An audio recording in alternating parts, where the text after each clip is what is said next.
안녕하세요. 오늘도 사연 살롱을 찾아주셔서 감사합니다. 요즘처럼 날씨가 갑자기 추워질 무렵이면 이따금씩 떠오르는 사연이 있어요. 지금으로부터 몇 년 전, 평범한 회사원이었던 30대 중반 시절, 저는 직장 내 커플이었던 신랑과 막 결혼 준비를 시작했던 참이었어요. 신랑은 집안의 막내답지 않게 생각이 무척이나 진중한 데다가 듬직하기까지 한 청년이었죠. 하지만 저에게는 결혼 준비를 하는 내내 걱정거리 하나가 있었는데요. 그건 바로 시어머니와 신랑의 손위 삼형제였어요.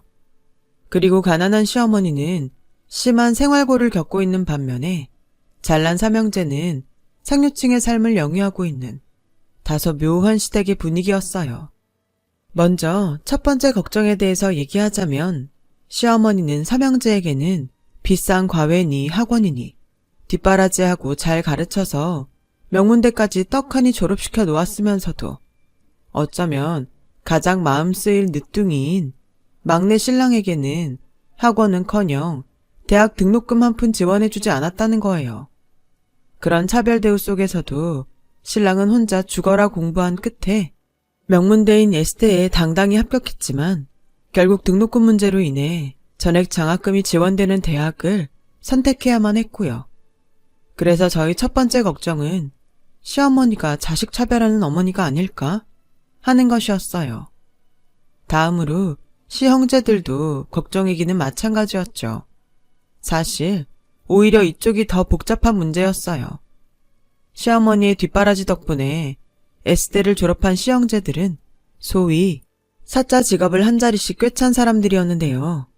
그런 잘난 시형제들과 동서들은 평범한 직장인인 제 신랑을 대놓고 무시하기 일쑤였어요. 어렵게 자란 늦둥이 막내를 감싸지는 못할 망정 4년째 겨우 졸업한 무식한 놈 취급하지를 않나. 사자 직업을 갖지도 못한 집안의 수치라고 해대지를 않나. S대 동문인 형제들끼리 가족 외식을 하겠다면서 신랑에게 먹다 남은 잔반으로 비빔밥이나 해먹으라고 희죽거리던 날에는 제 치가 다 떨릴 지경이었어요. 상황이 이러니 저의 두 번째 걱정은 당연히 시형제들의 인성 문제였죠. 그렇게 저는 걱정 속에서 상견례 날을 맞이하게 되었고 뜻밖에도 저와 친정 부모님 앞에 눈물로 고백하는 시어머니의 모습과 마주하게 되었어요. 걱정 많았지? 서운한 마음도 많았을 테고. 네? 형제들은 번듯하게 키운 것 같은데 막내인 내 신랑한테는 그러지 못한 이 시애미가 말이다. 솔직히 말씀드리자면 맞아요. 어머님이 아들 자식 편애하는 사람일까봐 혹시라도 그렇다면 앞으로 아내이자 며느리로서 어떻게 대처해야 하나 그런 고민이 컸죠. 막내 동생을 쭈그리 취급하는 시형제들의 모습도 조금 걱정이었고요. 조금 많이요. 미안하다, 미안해. 그게 다 내 업보란다. 내가 우리 막내를 그렇게 내몰고야 말았어. 업보라뇨? 지금이야 국민연금으로 근근히 먹고 사는 처지라지만 한때 우리 집안은 떵떵거리며 살고도 남을 만큼 큰 부잣집이었단다. 얘기는 가끔 들어서 알아요. 신랑 말로는 자기는 기억도 잘 안 나는 옛날 얘기라고 하더라고요. 그치. 우리 늦둥이가 국민학교 몇 학년 때던가? 암튼 그 무렵이었으니까는. 대체 무슨 일이 있었던 건데요? IMF가 터졌어. 그때까지만 해도 멀쩡히 살아있던 내 시아버지의 사업이 쫄딱 망해버렸단다. 아, 네. 이어지는 시어머니의 사연은 갑작스런 IMF 사태로 인해 사업에 실패한 시아버님은 충격으로 비명횡사하셨고 하루아침에 과부가 되어버린 시어머니는 어마어마한 사업 빚까지 떠안고야 말았어요. 그 빚을 갚느라 막내 아들에게는 뒷바라지를 제대로 해줄 수가 없었대요. 또 그 바람에 시댁이 잘 나가던 시절에 성장한 삼형제들과 IMF 세대인 제 남편의 삶에 큰 차이가 발생하고야 말았고 그 차이가 쭉 이어져 잘난 삼형제들이 제 남편을 무시하면서 살게 되었다더라고요. 그렇게 모든 사연을 털어놓은 시어머니는 저의 손을 꼭 잡아주며 연신 사과했어요. 막내를 다른 형제만큼 가르치지 못했다는 거, 막내가 다른 형제들만큼 부유한 삶을 살지 못하고 있다는 거, 그게 내 평생의 한이고 막내를 향한 미안함이란다. 어머님, 차라리 거기서 끝났으면 조금이나마 나았을 것을. 이를 어쩌니 내 업보를 너에게까지 떠안겨주게 생겼는데, 그래서 시애미랍시고 앉아있는 내 모습이 너에게 너무 죄스럽고 염치가 없구나. 어머님, 전 괜찮습니다. 힘들었던 사정도 전부 다 이해하고요. 저는 시어머니를 향한 걱정을 접었어요. IMF 때 무너진 집안이 한둘도 아니고 돈 때문에 결심한 결혼도 아니었던 데다가 신랑에게 뒷바라지를 해야 할 시기에 경제적 어려움이 닥쳐왔던 사정이 너무나 분명했고, 그런 사실을 숨기지 않고 고백하는 시어머니의 인품을 보아하니 집안이 망하지 않았더라면 신랑에게도 형제들과 똑같은 뒷바라지를 베풀었을 분일 테니까요. 그래서 저는 시어머니의 인품 딱 하나만 믿고 결혼을 다시금 결심하게 되었어요. 잘난 척 유세나 떨어대는 시형제들의 무시와 차별 속에서 신랑을 제 손으로 반드시 지켜주겠다는 다짐과 함께요. 그렇게 결혼에 꼴이 난 바로 직후부터 저는 그 다짐을 지키기 위해 시형제들과 맞서기 시작했어요. 매번 이런 식이었죠. 저기요, 셋째 아주버님, 듣자 하니 말이 너무 지나치네요. 뭐요? 사실이 그렇잖아요. 못 배운 혈육 집 밖에 내놓기 쪽팔리다뇨. 행여라도 어디 가서 한 식구라는 소리 하고 다니지 말라뇨. 생판 남한테 하는 소리라고 해도 욕을 바가지로 얻어먹을 판에 그게 지금 막내 동생한테 할 소리냐고요. 그러는 재수씨는 주제 넘는다는 생각은 안 드는 모양이죠? 왜 남의 집 일에 함부로 간섭하고 그럽니까? 남의 집 일이 아니니까 이러죠. 제 남편 일이고 저도 엄연히 이 집 식구니까 이러죠. 그리고 큰아주버님하고 둘째 아주버님도 사람이 그러면 안 되는 거예요. 손윗사람이면 손윗사람답게 중재하고 말리지는 못할 망정. 이게 뭐냐고요. 매번 제일 먼저 나서서 막내 무시나 해대지를 않나. 집안의 험하고 굳은 일은 모조리 다 떠넘기려고 들려고 하질 않나. 물론 시형제들도 가만히 듣고만 있지는 않았죠. 형님들도 갈수록 극성맞아졌고요. 하지만 저에게는 세상 든든한 신랑과 시어머니가 있었어요. 시댁 식구들로부터 늘 저를 지켜주었거든요. 내 그동안 자식 버릇없이 잘못 키운 죄인 입장이라 모두 내 부덕을 탓하며 참아왔다만 앞으로 할 말은 하고 살아야겠구나. 재수씨도 모자라서 엄마까지 왜 이래? 집안 꼴 잘 돌아간다 아주. 그래 이놈아, 집안 꼴 잘 돌아간다 아주. 형이라는 놈이 한참 어린 동생을 이끌어줘야지. 그저 입만 열었다 하면 흠이나 잡아대고 괴롭히기나 해대고 새아가 말 틀린 거 하나도 없어. 세상 그렇게 살면 못 쓰는 거야 이놈들아. 내 생각도 마찬가지야 형. 나 무시하는 것도 모자라서 우리 와이프한테까지 핏대 세우는 걸 당하고 있을 만큼 내가 바보로 보였어? 그랬다면 착각이야. 분명하게 말하는데 다시는 나 무시하지 마. 내 와이프까지 무시할 생각은 더더욱 꿈도 꾸지 말고. 이처럼 저희 부부와 시어머니는 아주 죽이 잘 맞는 콤비였어요. 덕분에 시형제들의 기세는 하루가 다르게 꺾여나가기 시작했죠. 하지만 아주 갑작스러운 사건이 있었어요. 저에게는 세상 둘도 없이 의지가 되어주었던 시어머니가 쓰러지더니 사실상 반신불수가 되어 돌아왔거든요. 대대로 시어머니 쪽 집안 가족 병력이었던 중풍 때문이라고 했죠. 말이 어눌해진 시어머니는 짧은 의사소통 한마디조차 쉽게 할 수 없게 되었고 화장실조차 혼자서는 다니기 힘들게 되고야 말았어요. 그런 시어머니를 두고 주변에서는 잘 키운 사자 직업 삼형제 덕분에 큰 걱정 없겠다고들 했지만 정작 시어머니의 뒷바라지를 독차지하며 자란 잘난 삼형제들은 병수발을 들려고 하지 않았어요.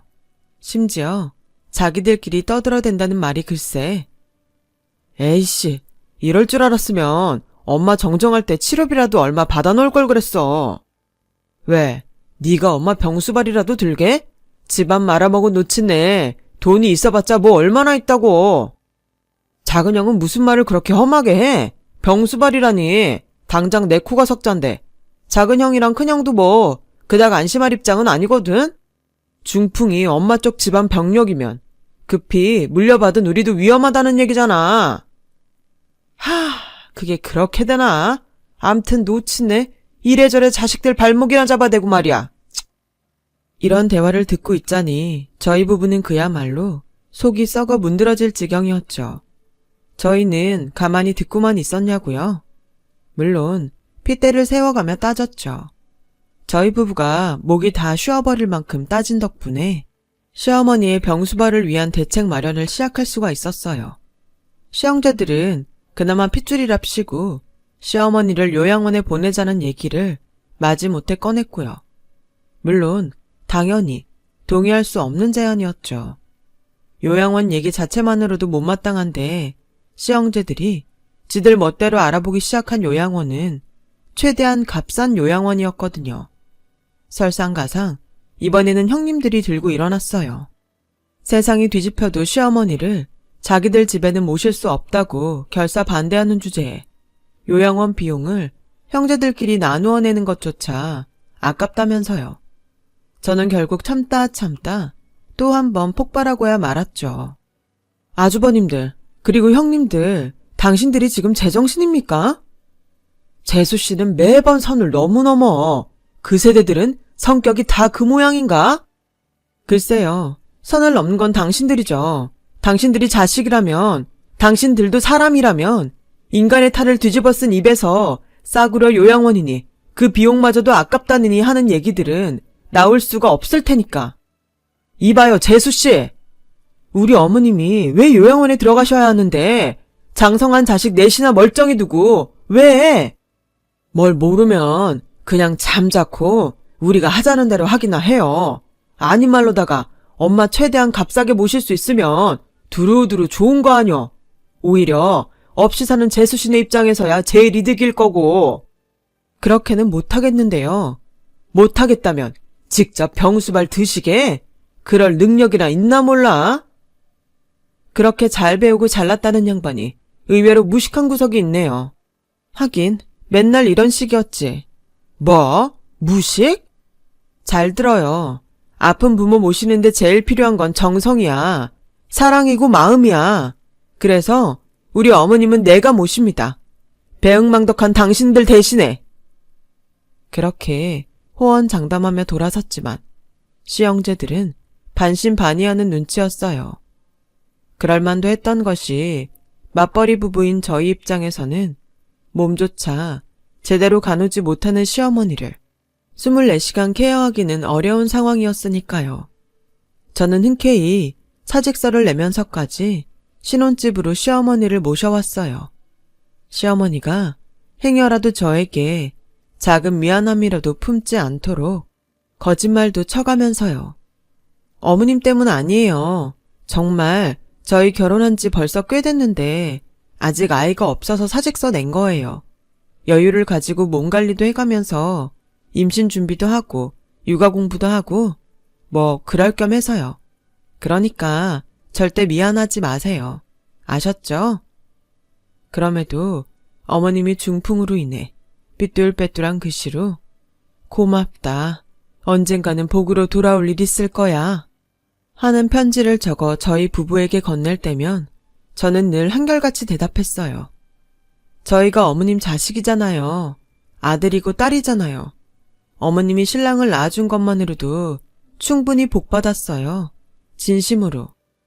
그로부터 몇 년 뒤 어느덧 30대 후반에 접어든 제가 임신에 성공하고 또 출산을 앞둔 만삭이 되었을 무렵 그동안 연락 한 번 없던 시형제들이 곧 태어날 조카 소식을 듣고 찾아왔어요. 시형제들은 애 낳고 키우고 하려면 힘들 거라면서 대뜸 시어머니를 자신들이 모셔가겠다는 제안을 걸어오더라고요. 하지만 저희 부부는 완강하게 반대했어요. 시형제들을 향한 원망과 실망이 워낙에 컸기 때문이었죠. 그러나 시형제들은 결국 문제의 그날, 저는 간병인에게 시어머니를 잠시 부탁해둔 채로 산부인과 진료를 받고 있었는데요. 한껏 겁에 질린 간병인으로부터 전화가 한 통 걸려왔어요. 시형제들이 제가 병원에 있는 틈을 타서 시어머니를 차에 태우고 있다는 전화였죠. 순간 아차 싶었던 저는 일단 간병인에게 택시를 타고 시형제들의 차를 따라가 달라고 부탁했고 신랑과 함께 간병인이 불러주는 주소로 급히 향했어요. 마침내 시형제들이 시어머니를 데리고 갔다는 그곳의 정체가 눈앞에 펼쳐지는 순간 저희 부부는 아무런 말도 하지 못했어요. 대체 어떤 말과 단어를 가져다 쓰면 그 심경을 반이라도 담아낼 수 있을지 도저히 생각이 나지 않았거든요. 그곳은 오래지 않아 세상을 떠날 사람들이 여생을 정리하는 호스피스 병원이었어요. 저희 부부는 시형제들이 시어머니를 금방 죽을 사람 취급했다는 사실에 격분했고 그들과 몸싸움까지 벌여가며 시어머니를 구해 신혼집으로 다시 모셨어요. 안정을 되찾은 시어머니가 깊게 잠든 것을 확인하고 나서야 시형제들에게 쳐들어갔죠. 그런데 시형제들은 변호사들을 각자 하나씩 낀 채로 무언가 심각하게 얘기를 나누고 있더라고요. 변호사는 왜요? 그렇게 겁이 났어요? 우리가 고소라도 할까봐? 근데 어째? 우린 당신들 고소할 생각 없는데. 고소는 사람한테 하는 거지. 당신들 같은 짐승한테는 아무짝에도 소용없을 테니까.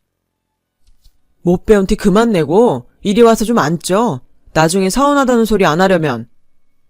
더 서운할 게 남았나요? 짠맛 쓴맛 결국에는 막장까지 다 보여줘 놓고? 차라리 솔직해집시다. 재수씨가 우리보다 먼저 알고 엄마 모셔갔던 거 아냐? 우리 지금 한국말로 얘기하는 거 맞나요? 왜 이렇게 얘기가 안 통해? 제가 당신들보다 대체 뭘 먼저 알았다는 건데요? 재수씨가 똥오줌 치워가면서 그 험한 중풍 병수발 들었던 이유, 유산! 사람을 업신여기는 것도 유분수지. 내가 어머니 모셔가면서 충분히 말했죠. 자식된 도리로 모셔가는 거라고. 근데 뭐? 유산? 끼워 넣을 걸 끼워 넣어야지. 아님 말고요. 우리 재수씨랑 막내가 부모 직접 모신 자식한테 더 큰 지분을 배당하게 되어 있는 법 때문에 데려다 모신 줄 알았지. 아닙니다. 아니니까 다시는 상속 얘기 꺼내지도 말고 어머님 앞에 나타나지도 말아요. 진심 확실해요? 그 마음 절대 안 변하고 끝까지 책임질 수 있냐고요? 당연히 책임져야죠. 하지만 한 번만 더 이런 말도 안 되는 짓거리 벌이면 그땐 진짜 가만 안 있어요. 알았어요? 그렇게 한바탕 접근 금지 경고를 던지고 집으로 돌아온 다음에서야 황당함이 밀려 들어오더라고요. 난데없는 유산지분 분할 타령이라니. 시아버님의 사업빚을 갚느라 온갖 고생을 다했던 시어머니가 재산을 모았으면 얼마나 모았고 숨기면 또 얼마나 숨겨뒀다고 저러는 건지 저희 부부로서는 좀처럼 이해할 수 없는 일이었죠.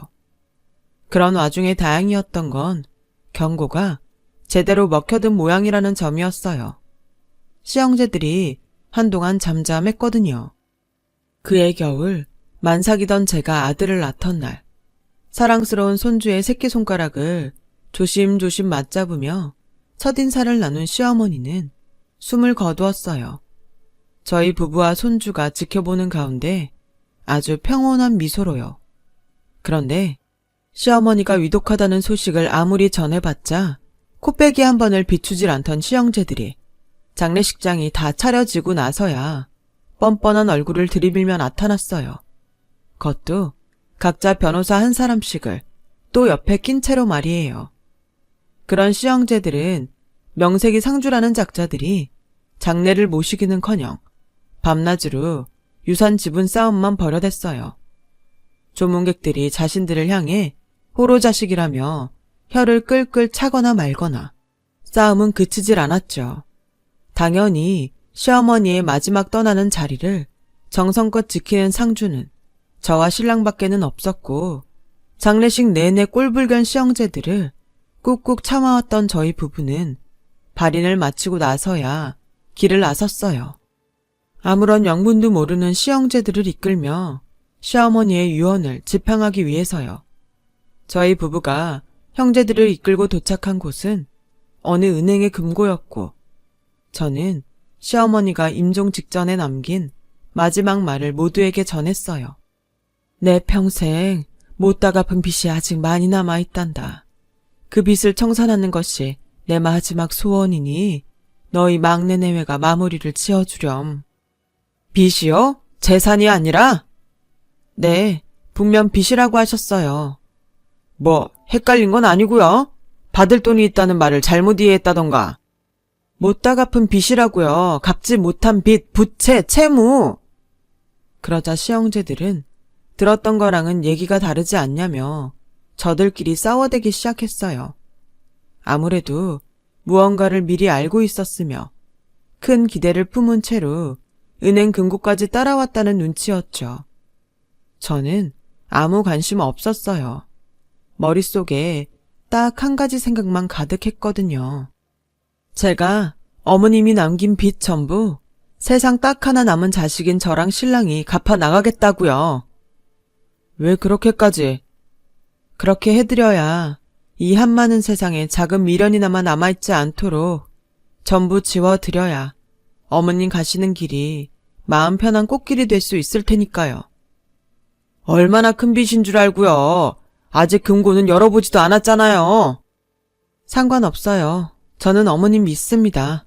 저희가 할 수 있는 만큼일 거예요. 굳게 결심한 저는 금고를 열어 젖혔어요. 아니나 다를까 종이장 한 무더기가 들어있더라고요. 그 서류들이 차용증이나 채권 서류라고 생각한 시형제들이 슬금슬금 뒷걸음질 치는 사이 서류들을 찬찬히 훑어보던 저는 소스라치게 놀라고야 말았어요. 빚과 관련된 서류들이 아니라 작게는 100만 원부터 크게는 억대를 호가하는 주식 증권들이었거든요. 이에 시형제들은 언제 뒷걸음질 쳤냐는 듯 반색하며 금고를 향해 달려들었어요. 그리고 우리가 들었던 엄마 얘기가 전부 사실이었다며 만세를 불러대는 시형제들을 통해 그동안 유산 어쩌고 했던 이해 불가능한 행동들의 이유가 드디어 밝혀졌죠. 시형제들이 풍문으로 접했다는 시어머니에 대한 소문은 이랬어요. 시어머니는 저와 신랑이 결혼하던 무렵부터 쌈짓돈으로 아름아름 주식 재테크를 시작했었는데 중풍으로 쓰러지던 즈음부터 눈에 띄게 상한가를 달리기 시작하더니 상한가 퍼레이드는 시어머니의 병수발을 들던 제가 만삭이 되던 시점까지 쭉 이어졌고 그 주식 채권이 수십억 대에 이른다는 이야기였죠. 그랬던 거였어요. 시어머니에 대한 소문은 전부 사실이었고 시형제들의 이해할 수 없는 행동은 전부 돈, 유산 때문이었어요. 중풍 병수발을 해왔던 저희 부부가 행여 한 푼이라도 더 가져갈까 질투한 나머지 시어머니를 무단으로 데리고 가버렸고 그래놓고는 정작 병수발 들 자신은 없어서 시어머니를 호스피스 병동에 처박아 둔 채로 희희낙낙 유산 싸움이나 벌이고 있었던 거죠. 모든 내막을 알게 된 저희 부부는 시형제들을 향한 환멸에 치를 떨었지만 그러거나 말거나 시형제들은 또 각자의 변호사들에게 빨리 와달라며 전화를 돌리느라 바쁘더라고요. 시어머니가 갑자기 위독해졌던 탓에 별 다른 유언장을 남기지 못했고 유산 따위에는 욕심조차 없었기에 변호사니 뭐니 준비도 못한 저희 부부에게 불리했던 상황이었죠. 바로 그때 주식증권들 속에서 무언가를 발견한 제가 소리쳤어요. 잠깐만요. 이거 어머님 친필 편지예요. 확실해요? 엄마 친필 편지 확실하냐고 재수씨. 맞아요. 중풍 때문에 삐뚤빼뚤해진 글씨체. 어머님 확실해요. 그걸 우리더러 믿으라고요? 설마 지금 이거 다 짜고 치는 고스톱 아니야 이거? 그럼 은행을 믿던가요? 어머님의 금고라는 보증보다 더 확실한 증거는 없을 테니까. 그러자 은행 직원이 어머님의 금고가 맞다는 사실을 분명하게 확인시켜 주었고, 저는 어머님의 편지를 또박또박 읽어 나가기 시작했어요. 우리 착한 막내 내외 듣거라. 내 평생 미처 다 갚지 못하고 떠나는 빚이 있으니 너희가 대신 마무리 지어주려무나. 첫 번째 빚은 늦둥이 막내 아들을 제대로 가르치지 못했다는 마음의 빚이란다. 다른 형제들처럼 뒷바라지를 해주지 못해 지금껏 무시당하며 살게 만들었던 업보란다. 그러니 내 유산의 절반으로 막내 아들을 향한 빚을 갚는다. 두 번째 빚은 회사에 사표까지 내가며 병수발을 들어주었던 막내 며느리, 친딸이나 진배 없는 너를 향한 고마움이다. 유산의 남은 절반으로 그 고마움을 갚는다. 닥치라니까. 적혀있는 그대로 읽는 거 맞아? 왜 우리 삼형제 얘기는 하나도 안 나오냐고. 정 못 믿겠으면 당신네들이 직접 읽어보던가요. 마침 씨형제들이 연락했던 변호사들이 헐레벌떡 도착했고, 그중 대표 변호사 하나가 시어머니의 편지를 넘겨받아 마저 읽게 되었어요. 너희가 이 편지를 읽는다는 건 내 삶이 다했다는 것이겠지. 순리인이 너무 슬퍼 말고 떠나는 길에서야 편지를 공개한다며 서운해 말거라. 형제 놈들로부터 너희를 지키고자 죽은 뒤에야 이 이야기를 전할 수밖에 없었어. 살아 생전에 유언장을 공표하면 내용을 고쳐놓으라는 성화에 나와 막내 내외가 모진 고생을 했을 테니 말이다. 더불어 한창 경황 없을 막내 내외를 위해 공증까지 맞춰두었으니 너희 금수만도 못한 형제들은 10원 한 잔 눈독 들이지 말고 썩 물러가거라. 평생 반성하며 살아. 내 저승에서도 똑똑히 지켜볼 거니까. 시어머니의 편지는 동시에 유서인 셈이었어요. 글귀의 내용대로 유일한 유언장임을 증명하는 공증서류가 발견되었으니까요. 이에 변호사들마저 시형제들에게 고개를 내저으며 저희 부부가 상속을 포기하지 않는 한 그들에게 돌아갈 재산은 없다는 사실을 전했고, 잠시 고민하던 저는 마침내 대답했어요. 정말 유산 욕심 같은 건 전혀 없었어요. 금고를 열던 그 순간까지 단 한 번도. 지금도 마찬가지예요. 하지만 어머님이 아주버님들을 자식 취급 안 하기로 했으니 당신들은 권리 없어요. 어머님에게는 오직 저와 신랑만이 세상 유일한 자식이었으니 마지막 떠나는 마음 감사하게 받겠습니다. 그렇게 지금 수십억 유산을 상속받은 저희 부부는 이전과 다름없는 삶을 살고 있어요. 남편은 여전히 직장을 다녀요. 큰 부자가 되었음에도 겸손함과 성실함을 잃지 않았죠. 저는 육아를 하는 한편으로 요양병원에 봉사활동을 다니고 있어요. 요양병원의 어르신들이 저를 두고 글쎄 천사라네요. 그만큼 열심히 해왔고 이쁨도 받는다는 뜻이겠죠. 애석하게도 금수만도 못한 시형제들은 여전히 사자 직업 덕분에 잘 먹고 잘 살아요. 그렇다고 해서 너무 억울하게 생각하지 않으려고요. 그 자식들도 시형제들을 꼭 빼닮았는지 부모를 공경하기는커녕 돈으로밖에 안 보거든요. 뭐 부모가 할머니를 어떻게 대했는지 뻔히 보고 자랐으니 아주 당연한 일이겠죠. 그래서 시형제들의 삶은 결국 실패해버린 것과 다름없는 것 같아요. 훗날 시형제들이 늙고 병들었을 때 자식들로부터 어떤 대접을 받을지가 아주 훤하니까요. 항상 좋은 마음으로 바르게 삶을 살아가 보려 합니다. 그들과는 반대로 우리 아들은 사람같이 따뜻하게 자라지 않을까요? 긴 이야기 들어주셔서 감사해요. 항상 건강하시고 하고자 하시는 일 모두 이루시길 바랍니다. 여러분, 사연 댓글에 응원과 현명한 조언 부탁드려요. 좋아요와 구독은 저에게 큰 힘이 됩니다. 오늘도 좋은 일 가득하세요.